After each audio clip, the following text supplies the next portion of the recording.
Novel The Kite Runner by Khaled Hosseini, chapter number 13. When we arrived at the Tahiri's home the next evening for loves, the ceremony of giving word, I had to park the Ford across the street. Their driveway was already jammed with cars. I wore a navy blue suit I had brought the previous day after I had brought Baba's home from Khastagari. I checked my tie in the rear view mirror. You look Khushdeep, Baba said, means handsome. Thank you, Baba. Are you alright? Do you feel up to this?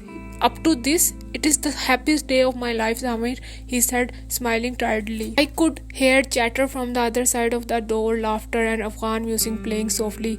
It sounded like a classical ghazal by Ustad Sarang. I rang the bell. A face peeked through the curtains of the foyer window and then disappeared. They are here, I heard a woman's voice say. The chatter stopped. Someone turned off the music. Khanum Tahiri opened the door. Salaam alaikum, she said, beaming.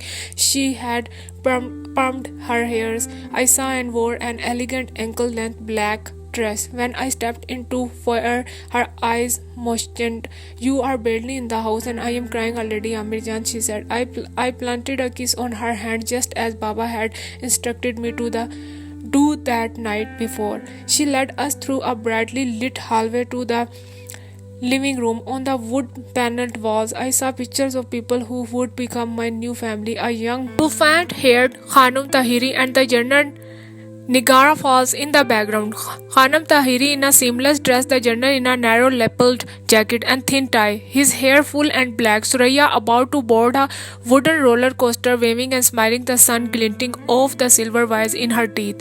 A photo of the General dashing is in full military outfit, shaking hands with King Hussein of Jordan. A portrait of Zahir Shah. The living room was packed with about 2 dozen guests seated on chairs placed along the walls. When Baba entered, everybody stood up. We went around the room, Baba leading slowly, me behind him, shaking hands and greeting the guests. The General still in his grey suit and Baba embraced, gently tapping each other on the back. They said their salams in respectful, hushed tones. The General held me at arm's length and smiled knowingly, as it saying, now this is the right way, the Afghan way to do it, Bacham.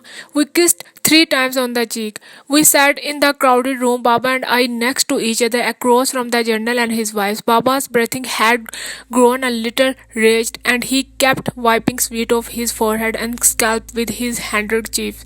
He saw me looking him and managed a strained grin. I am all right, he mouthed.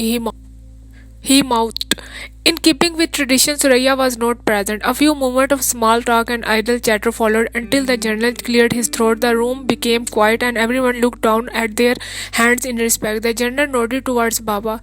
Baba cleared his own throat. When he began, he could not speak in complete sentences without stopping to breath.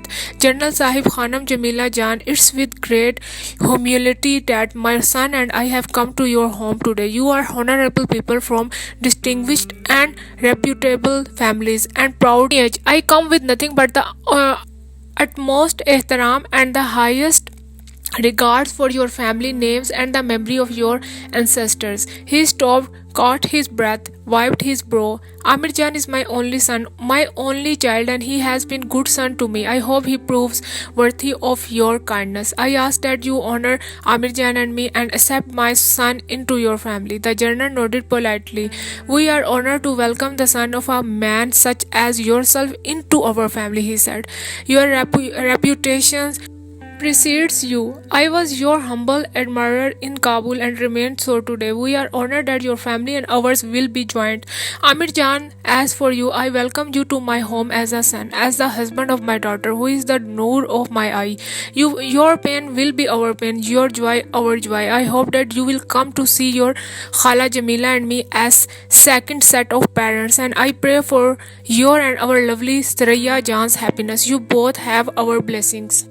Everyone applauded, and with that signal, heads turned toward the hallway, the moment I had waited for. Suraya appeared at the end dressed in a stunning wine-colored traditional Afghan dress with long sleeves and gold trimmings. Baba's hand took mine and tightened. Khanam Tahiri burst into a fresh tear. Slowly Suraya came to us, tailed by a procession of our young female relatives. She kissed my father's hand, sat beside me at the last, her eyes downcast. The applause swelled.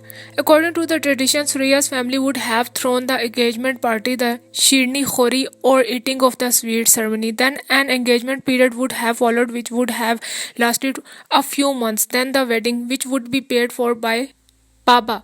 We all agreed that the Suraya and I would forego the Shirni Khori. Everyone knew the reason, so no one had actually said it that Baba didn't have months to live. Suraya and I never went out alone together while preparations for the wedding proceeded. Since we were not married yet, had not even had a Shirni Khori, it was considered improper, so I had to make do with going over to the Tahiris with Baba for dinner. Sit across from Saraya at the dinner table. I imagine what it would be like to feel her head on my chest, smell her hair, kiss her, make love to her.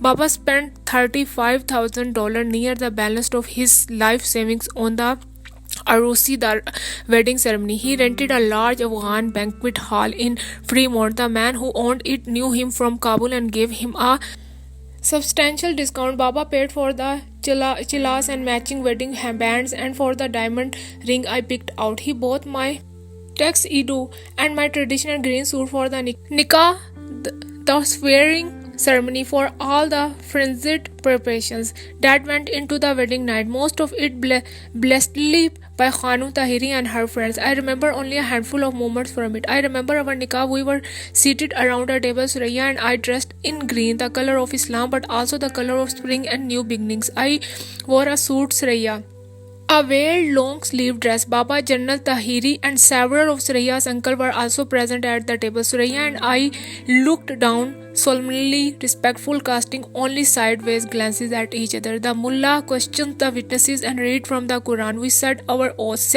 signed the certificates. One of Suraya's uncle from Virginia, Sharif Jan, Khanum Tahiri's brother, stood up and cleared his throat. Suraya had told me that he had lived in the US for more than 20 years. He worked for the INS and had an American wife. He was also a poet, a small man with a bird-like face and fluffy hair. He read a lengthy poem dedicated to Suraya, jotted down on hotel stationery paper. Wah, wah, Sharif Jan, everyone exclaimed when he finished. I remember I walking toward the stage. Now I am in my tuxedo, Suraya a veiled pan in white, our hands locked. Baba hobbled next to me, the general and his wife beside their daughter. Upper processions of uncles, aunts and cousins followed as we made our way through the hall, parting a sea of applauding guests blinking at flashing cameras. One of Suraya's cousins, Sharif Jan's son, held a Quran over our heads as we inched along. The wedding song Ahista Boro blared from the speakers, the same song the Russian soldier at the Mahipur checkpoint had sung the night Baba and I left Kabul. Make morning into key and throw it into the well. Go slowly, my lovely moon, go slowly. Let the morning sun forget to rise in the east. Go slowly, my lovely moon, go slowly. I remember sitting on the sofa set on the stage like a throne, Suraya's hand in mine. As 300 or so faces looked on, we did Aina Mashav, where they gave us mirror and threw a veil over our heads, so we could be alone to gaze at each other's reflection. Looking Suraya's smiling face in the mirror. In the momentary privacy of the veil, I whispered to her for the first time that I loved her. A blush red like henna bloomed on her cheeks. I pictured colorful platters of chopan, kebab, sole, goshti and wild orange rice. I see Baba between us on the sofa smiling. I remember sweet-drenched men dancing the traditional attan in a circle, bouncing, spinning faster and faster with the feverish tempo of the tabla until all but a few dropped out of the ring with exhaustion. I remember wishing Rahim Khan was there, and I remember wondering if Hassan too had married, and if so, whose face he had seen in the mirror under the veil, whose henna painted hands he held. Around 2 a.m., the party moved from the banquet hall to Baba's apartment. Tea flowed once more and music played until the neighbors called the cops. Later that night, the sun less than an hour from rising and the guests finally gone, Suraya and I lay together for the first time all my life. I had been around men that night. I discovered the tenderness of a woman. It was Suraya who suggested that she move in with Baba and me. I thought you might want us to have our own place, I said. With Kaka Jan as sick as he is, she replied. Her eyes told me that was no way to start a marriage. I kissed her thank you. Suraya dedicated herself to taking care of my father. She made his toast and tea in the morning and helped him in and out of bed. She gave him his pain pills, washed his clothes, read him the international section of the newspaper every afternoon. She cooked his favorite dish, potato shorva, though he could scarcely eat more than a few spoonfuls, and took him out every day for a brief walk around the block. And when he became bedridden, she turned him on his side every hour so he would not get a bed sore. One day I came home from the pharmacy with Baba's morphine pills. Just as I shut the door, I caught a glimpse of Suraya quickly sliding something under Baba's blanket. Hey, I saw that. What were you two doing? I said. Nothing, Suraya said, smiling. Liar. I lifted Baba's blanket. What is this? I said, though as soon as I picked up the leather bound book, I knew I traced my fingers along the gold stitched borders. I remembered the fireworks the night Rahim Khan had given it to me, the night of my 13th birthday, flares sizzling and exploding into banquets of red, green, and yellow. I can't believe you can write like this, Suraya said. Baba dragged his head off the pillow. I put her up to it. I hope you don't mind. I gave the notebook back to Suraya and left the room. Baba hated it when I cried. A month after the wedding, the Tahiris Sharif, his wife Susie, and several of Suraya's aunts came over to our apartment for dinner. Suraya made sabzi chalu, white rice, and with spinach and lamb. After dinner, we all had green tea and played cards in groups of four. Suraya and I played with Sharif and Susie on the coffee table next to the couch where Baba lay under a wool blanket. He watched me joking with Sharif, watched Suraya and me lacing our fingers together, watched me push back to loose curl of her hairs. I could see his internal smile, as wide as the skies of Kabul on nights when the poplars shivered and the sound of the crickets swelled in the garden. Just before midnight, Baba asked us to help him into bed. Suraya and I placed his arm on our shoulders and wrapped ours around his back. When we lowered him, he had Suraya's turned off the beside lamp. He asked us to lean in, gave us each a kiss. I will come back with your morphine and glass of water, Kaka Jan, Suraya said. Not tonight, he said. There is no pain tonight. Okay, she said. She pulled up his blanket. We closed the door. Baba never woke up. They filled the parking spot at the mosque in Hayward on the building grass field behind the building cars and SUVs parked in crowded makeshift rows. People had to drive 3 or 4 blocks north of the mosque to find a spot. The men's section of the mosque was a large square room covered with Afghan rugs and thin mattresses placed in the parallel lines. Men filed into the room, leaving their shoes at the entrance, and sat cross-legged on the mattresses. A mullah chanted surahs from the Quran into microphone. I sat by the door, the customary position of the family of the deceased. General Tahiri was seated next to me. Through the open door, I could see lines of cars pulling in sunlight, winking in their windshields. They dropped off passengers, men dressed in dark suits, women clad in black dresses, their head covered with traditional white hijabs. As words from the Quran reverberated through the room, I thought of the old story of Baba wrestling a black bear in Balochistan. Baba had wrestled bears his whole life, losing his young wife, raising son by himself, leaving his beloved homeland, his watan, poverty, indignity. In the end, a bear had come dead. He could not best, but even then he had lost on his own terms. After each round of prayers, groups of mourners lined up and greeted me on their way out. Dutifully, I shook their hands. Many of them I barely knew. I smiled politely, thanked them for their wishes. Listened to whatever they had to say about Baba. Helped me build the house in Taimani. Bless him. No one else to turn to, and he lent me.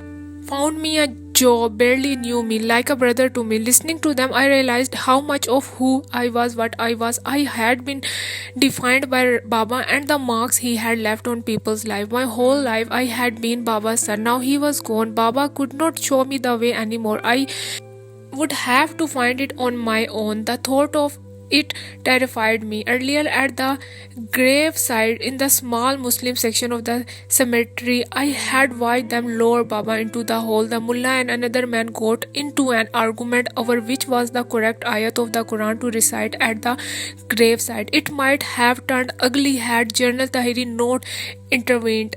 The mullah chose an ayat and recited it, casting the other fellow nasty glances. I watched them toss the first shovelful of dirt into the grave. Then I left. I walked to the other side of the cemetery, sat in the shade of red maple.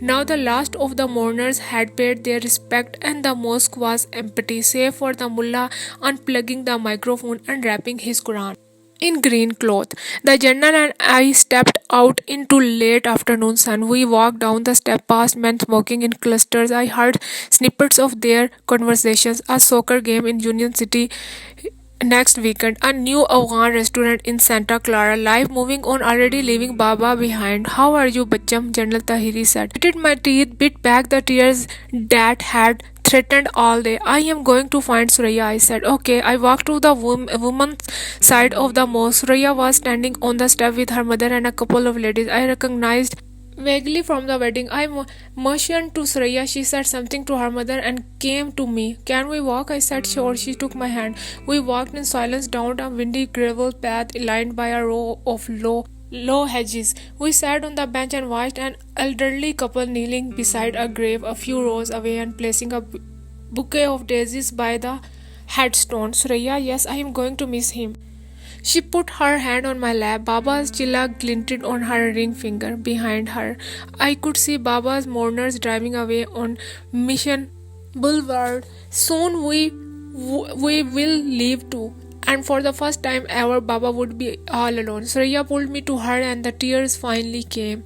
Because Suraya and I never had an engagement period, much of what I learned about the Tahiris, I learned after I married into their families. For example, I learned that once a month the general suffered from blinding migraines that lasted almost a week. When the headaches struck, the general went to his room, undressed, turned off the light, locked the door, and did not come out until the pain subsided. No one was allowed to go in, no one was allowed to knock. Eventually he would emerge dressed in his grey suit once more, smelling of sleep and bed sheets, his eyes puffy and bloodshot. I learned from Suraya that he and Khanam Tahiri had slept in separate rooms for as long as she could remember. I learned that he could be petty, such as when he could take a bite of the korma his wife placed before him, sigh, and push it away. I will make you something else, Khanam Tahiri would say, but he had ignored her sulk and eat bread and onion. This made Suraya angry and her mother cry. Suraya told me he took antidepressants. I learned that he had kept his family on welfare and had never held a job in the US,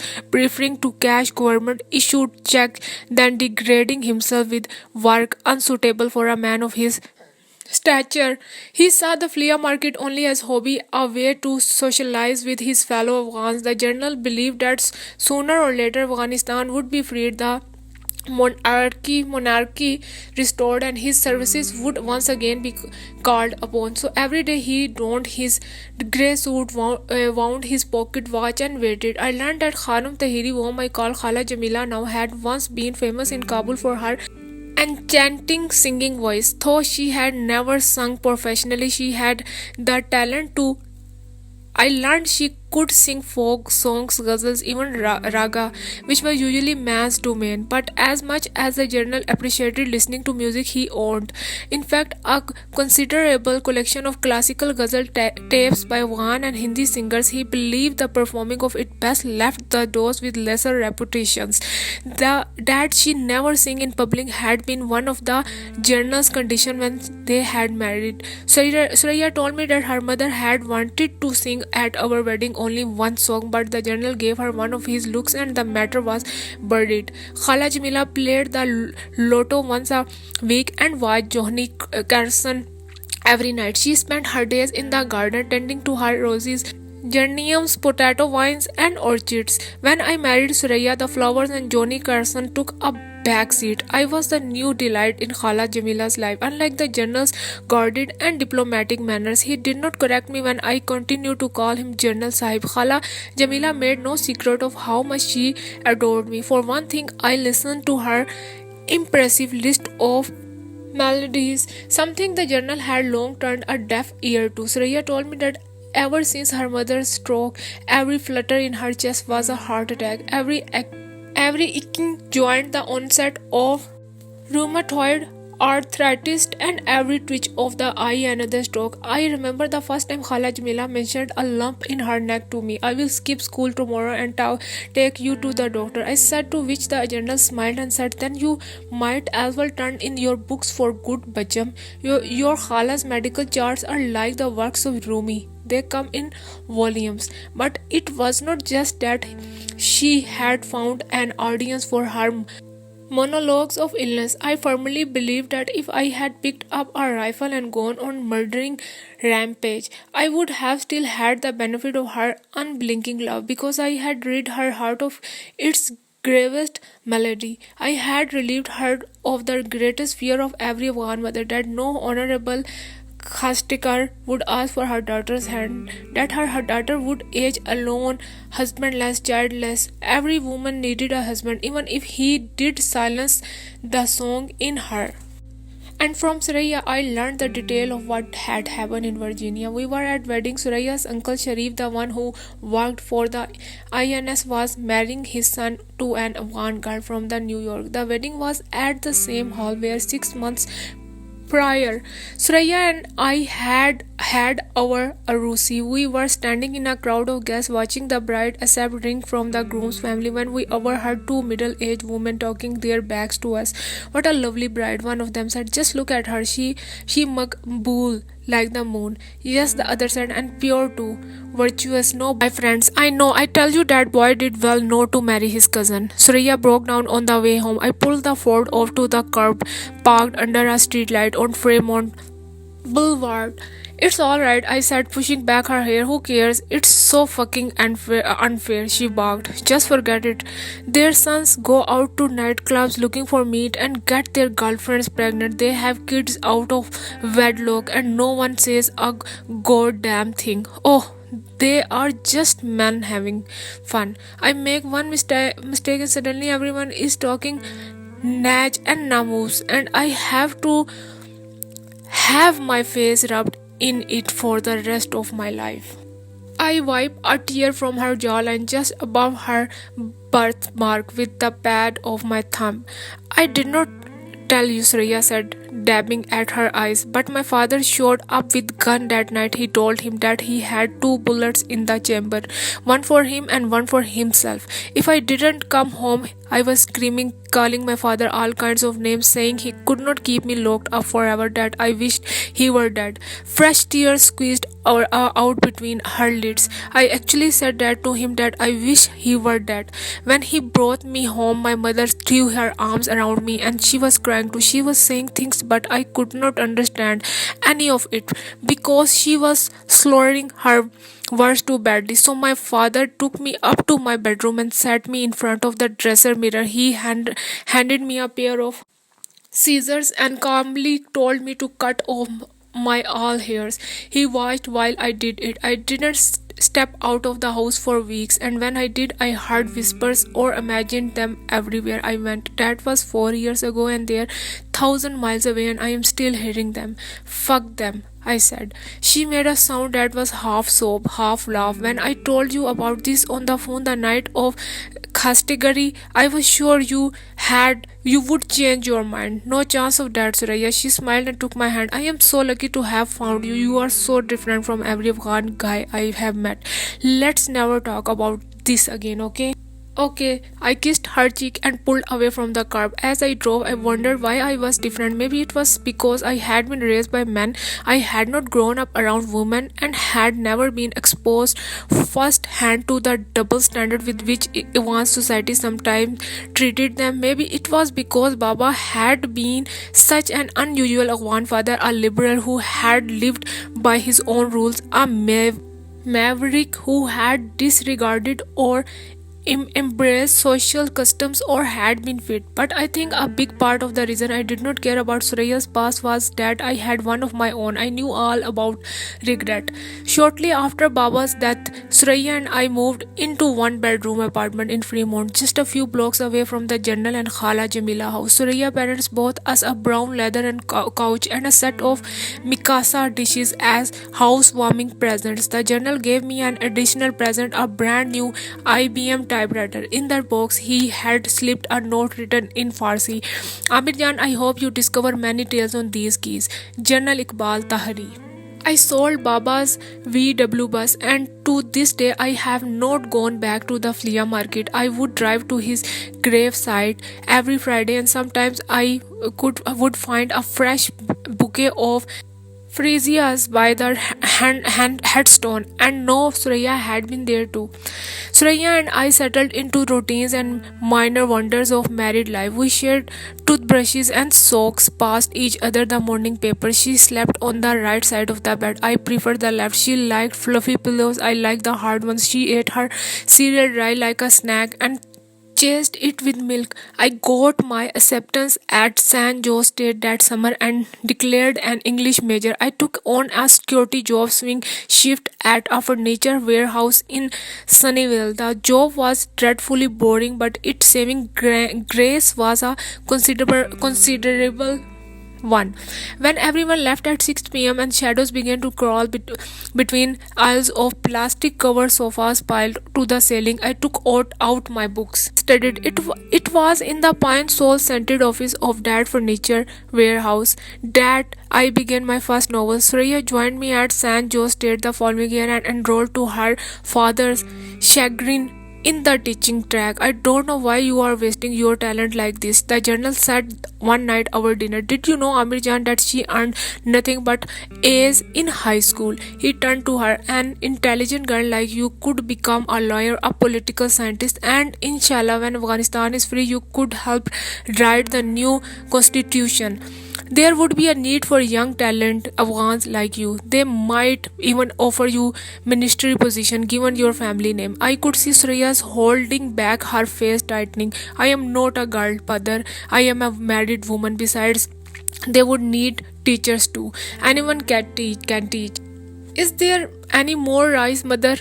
Suraya said. After the General excused himself to meet some friends in Hayward, Khala Jamila tried to console Suraya. He means well, she said. He just wants you to be successful so he can boast about his attorney daughters to his friends. Another medal for the General, Suraya said. Such a nonsense you speak. Successful, Suraya hissed. At least I am not like him, sitting around while other people fight the Shorvey, waiting for when the dust settles so he can move in and reclaim his posh little government position. Teaching may not pay much, but it's what I want to do. It's what I love, and it's whole lot better than collecting welfare, by the way. Khala Jamila bit her tongue.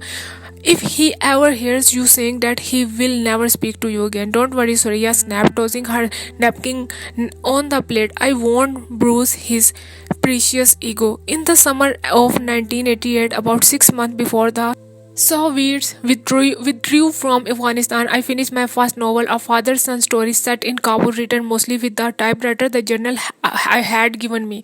I sent query letters to a dozen agencies and was stunned one August day when I opened our mailbox and found a request from a New York agency for the completed manuscript.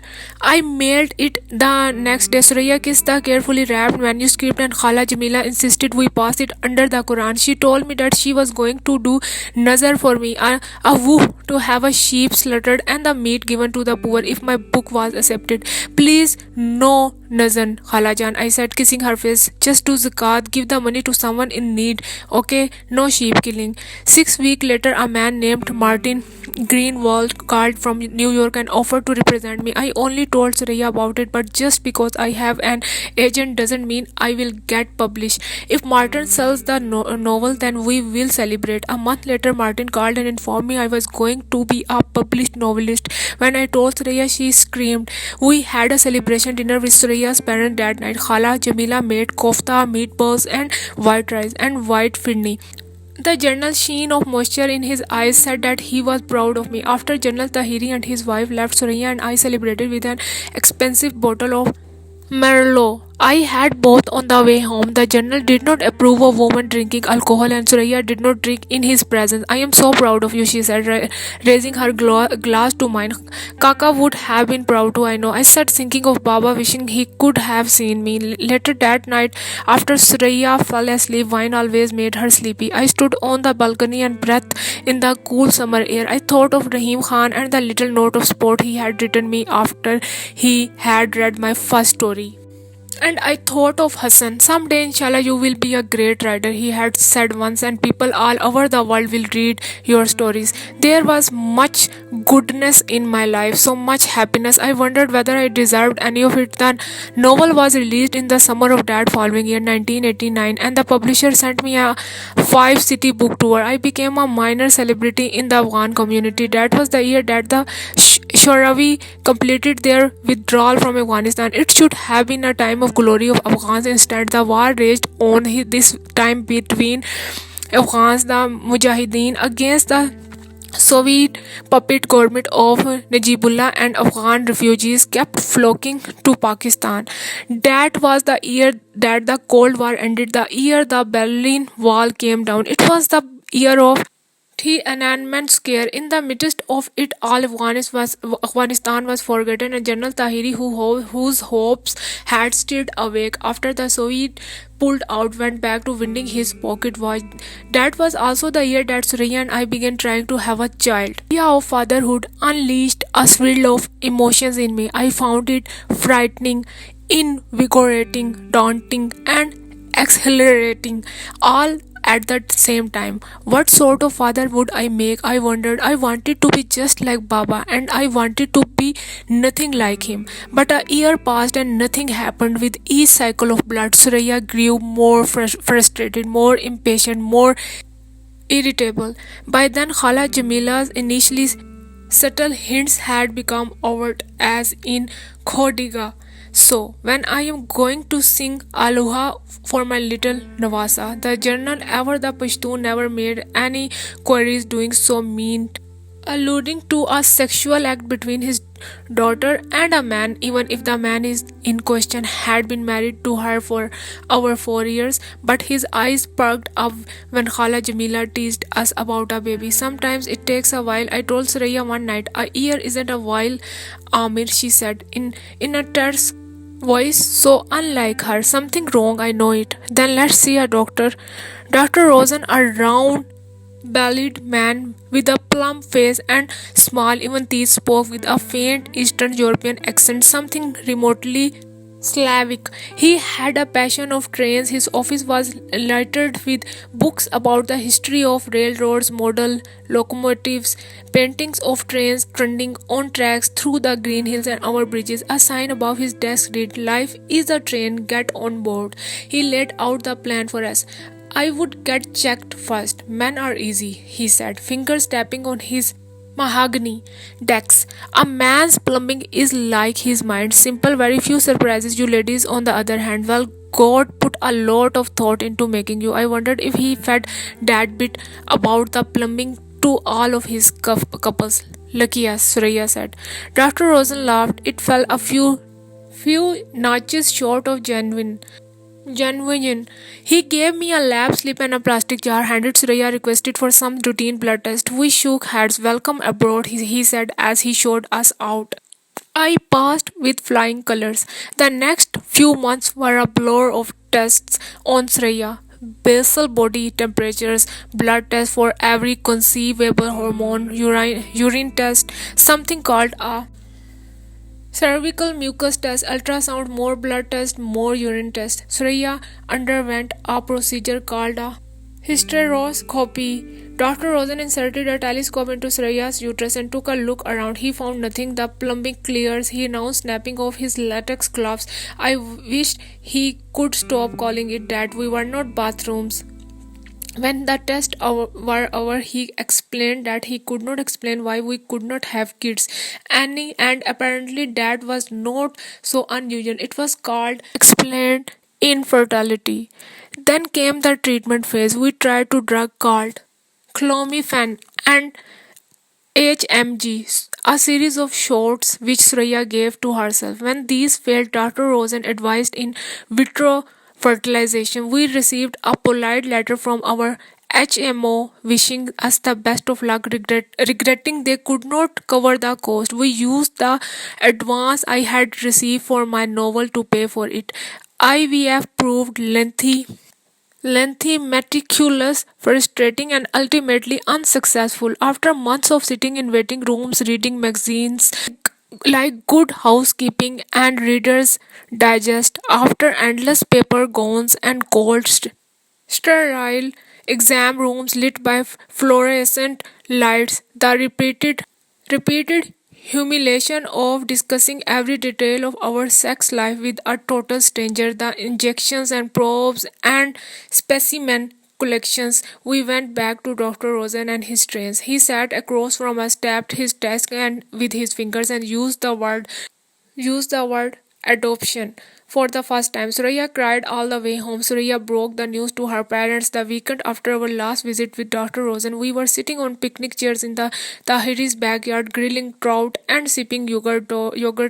It was an early evening in March 1991. Khala Jamila had watered the rose, her new honeysuckles and their fragrance mixed with the smell of cooking fish twists already. She had reached across her chair to caress Suraya's hair and say, God knows best, Bacham. Maybe it was not meant to be. Suraya kept looking down at her hands. She was tired. I knew tired of it all. The doctor said we could adopt, she murmured.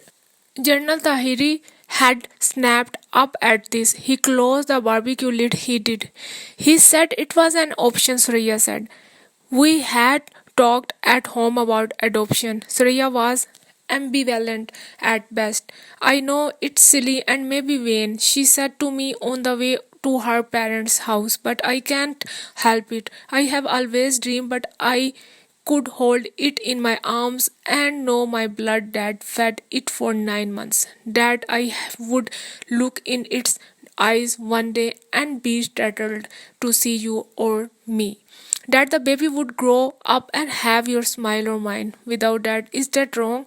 No, I had said. I am being selfish. No, Surya, because if you really want to do it, no, I said, if we are going to do it, we should not have any doubts at all about it, and we should both be in agreement. It would not be the fair to the baby otherwise. She rested her head on the window and said nothing else the rest of the way.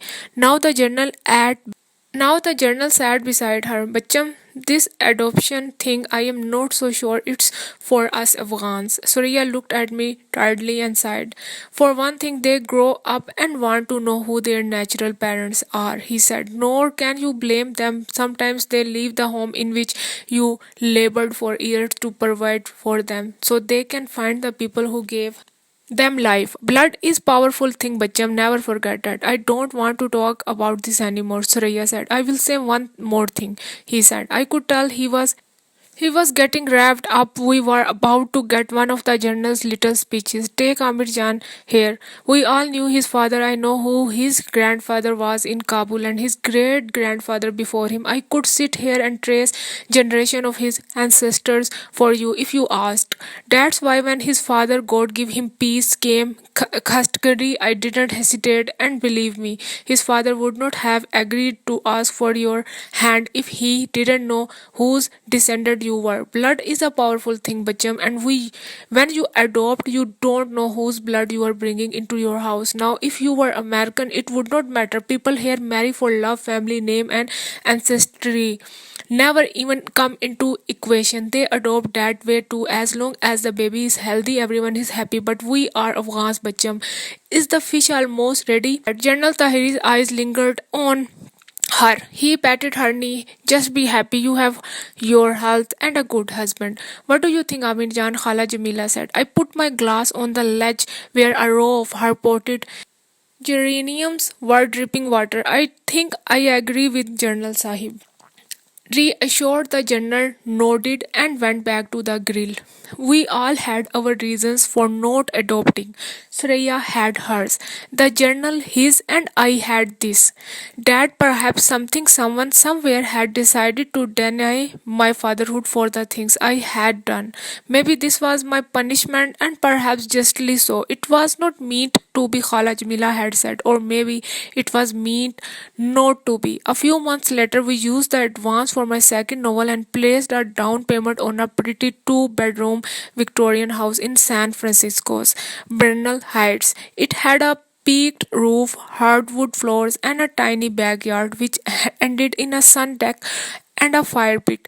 The general helped me refinish the deck and paint the walls. Khala Jamila bemoaned us moving almost an hour away, especially since she thought Surya needed all the love and support she could get, oblivious to the fact that her well intended but overbearing sympathy was precisely what was driving Surya's to move.